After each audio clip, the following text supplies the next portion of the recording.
politely and placed a large tip on the bar.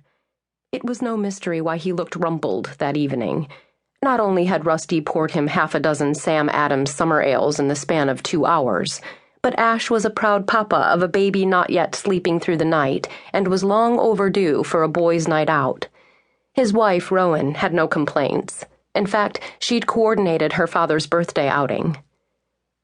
Nat Ravel was the last of the four-man entourage to make his exit. The California expat and husband of Rowan's best friend, Annie, gulped down what was left of his fourth martini before he passed through the door with his good friends. "Later, dudes!" The group began a slow stroll along the waterfront, heading south toward Main Street. Fraser held his face into the sea breeze and gazed out over the boat slips. "Nothing better than a night out with the finest young men on Bayberry Island." "Thank you, Fraser." Even alcohol couldn't dull Ash's finely tuned manners. As Clancy had learned the last couple of years, his brother-in-law might have come from Boston Brahmin money, but he was as down-to-earth as anyone he'd ever known. "We're short one man, however, and that's just not right." Clancy braced himself, aware that his father was preparing to orate about his prodigal son, Clancy's older brother, Duncan. Before Fraser got started, he nearly tripped stepping onto the boardwalk. Clancy grabbed him. "How about we get you home in one piece, da?" His father grumbled, throwing an arm over his boy's shoulder as they strolled.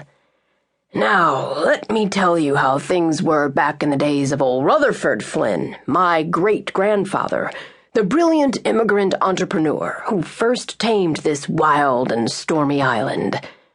Fraser gestured grandly at the bistros, internet cafes, and lobster roll stands that surrounded the public dock.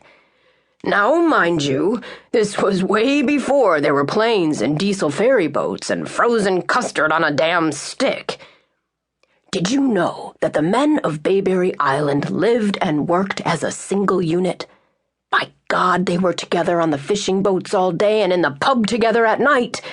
It was a sacred brotherhood." "Wouldn't want to be downwind from that bunch," Nat said. Ash chuckled. "That's an awful lot of fishin' and drinkin', but their wives weren't thrilled." Fraser raised a cautionary finger and scowled at his companions. "Bayberry men were rough around the edges, I'll give you that, but they were civilized. There was always a hot bath waitin' for 'em when they got home." Fraser's voice had grown progressively louder, and he now pointed skyward, a sure sign that he was reaching a rhetorical climax of some sort. "And after a good scrub, they made certain their women thanked the Lord for being born." The wild pontificating had caused Fraser to list to port. Nat propped him up from the other side, and Clancy nodded his thanks to his friend. "Let's keep moving, Da. We're almost there." "No, I need to say something." Fraser planted his tree trunk legs on the boardwalk and refused to budge. "We need to get together more often. I miss this. All of us together. It's how it should be."